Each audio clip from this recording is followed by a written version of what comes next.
ভারতীয় cricket board Kolkata night রাইডার্সকে স্পষ্ট করে জানিয়েছে মুস্তাফিজকে নেওয়া যাবে না, মুস্তাফিজকে বাদ দিতে হবে, প্রয়োজনে মুস্তাফিজের রিপ্লেসমেন্ট তারা অ্যালাউ করবে।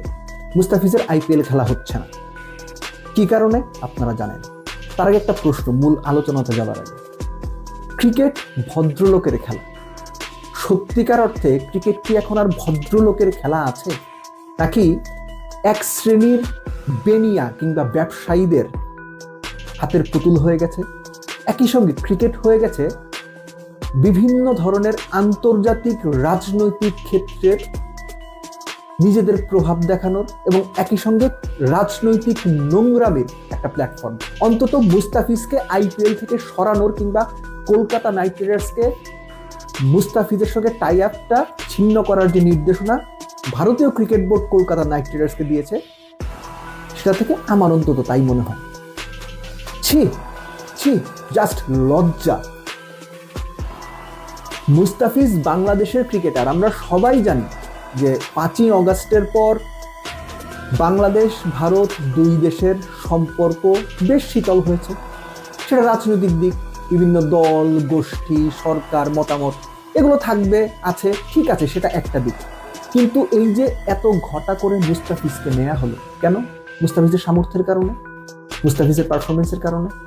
কিন্তু যখনই একদল বিশেষ গোষ্ঠী মুস্তাফিজের বিপক্ষে লাগলো, কেন তাকে খেলতে দেওয়া হবে না? কারণ তিনি বাংলাদেশের প্লেয়ার। বাংলাদেশের প্লেয়ার কেন আইপিএল খেলবে? কি কারণে বাংলাদেশের প্লেয়ারকে অ্যালাউ করা হবে? রীতিমতো হুমকি ধামকি শুরু হলো, রীতিমতো এমন একটা পরিস্থিতি তৈরি করা হলো যেন মুস্তাফিজ যদি আইপিএল খেলতে যান তাহলে আর রক্ষে নেই, ছাড়া হবে না। এক কথায় একটা যুদ্ধংদেহী মনোভাব। এই ঘটনা যদি আইসিসি ডিল না করে তাহলে কি পরিস্থিতি ভবিষ্যতে হবে চিন্তা করেছেন?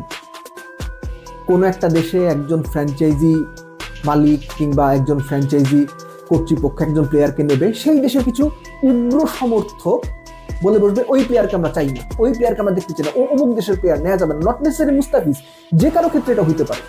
এবং সেটা আইসিসি অ্যালাউ করছে, আইসিসি দেখেও না দেখার ভান করছে। কেননা ওই যে ভারতীয় ক্রিকেট বোর্ড করেছে, এখানে কিছু বলা যাবে না। ভাই, ক্রিকেট খেলা তো সেই ছোটবেলা থেকেই দেখি, আপনি আমি আমরা সবাই দেখি।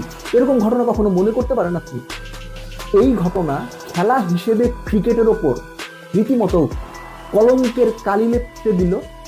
একই সঙ্গে ভারতীয় ক্রিকেট সিস্টেমটা কিংবা ভারতীয় ক্রিকেট এখন যে একটা বিশেষ গোষ্ঠীর নিয়ন্ত্রণে এবং পুরো গ্লোবাল ক্রিকেটটাই যে এই গোষ্ঠী নিয়ন্ত্রণ করতে চায় এবং ক্রিকেটের মধ্যে দেশ ধর্ম জাত পাত এগুলো নিয়ে এসে ক্রিকেটটাকে কলুষিত করতে চায়, তার একটা নিকৃষ্ট প্রমাণ হয়ে রইল মুস্তাফিজকে আইপিএল খেলতে না দেওয়ার ব্যাপারে, কিংবা মুস্তাফিজের সঙ্গে চুক্তি টার্মিনেট করার ব্যাপারে, কিংবা মুস্তাফিজকে দলে না দেওয়ার ব্যাপারে কেকেআরকে দেওয়া ভারতীয় ক্রিকেট বোর্ডের নির্দেশনা। বিশ্বাস করেন, অনেক বছর পরেও এই নিকৃষ্ট ঘটনা উদাহরণ হয়ে থাকবে যে এরকম ঘটনা ঘটেছিল। I am feeling sorry for Mustafiz. ঠিক আছে, তাকে যদি অ্যালাউ না করা হয় তিনি খেলবেন না, কিন্তু এই জবাবগুলো যেন যে কোনো সময় যখন খেলা হবে, আন্তর্জাতিক ম্যাচ হবে, সেটা যেন আমাদের ক্রিকেটাররা দিতে পাবে। আইপিএলে না, টাকার ঝনঝনানিতে না, টি20 ওয়ানডে টেস্টে না, খেলার মাধ্যমে যে কোনো ফরম্যাটে বাংলাদেশ যেন জবাব দিতে পারে, এটাই হচ্ছে প্রত্যাশা। এবং একই সঙ্গে আবারও বলবো, এরকম নিকৃষ্ট ঘটনা ক্রিকেট খেলাটাকে রীতিমতো প্রশ্নবিদ্ধ করে দিচ্ছে। এবং সবচেয়ে বড় কথা হচ্ছে, ক্রিকেট খেলাটা কারা নিয়ন্ত্রণ করছে?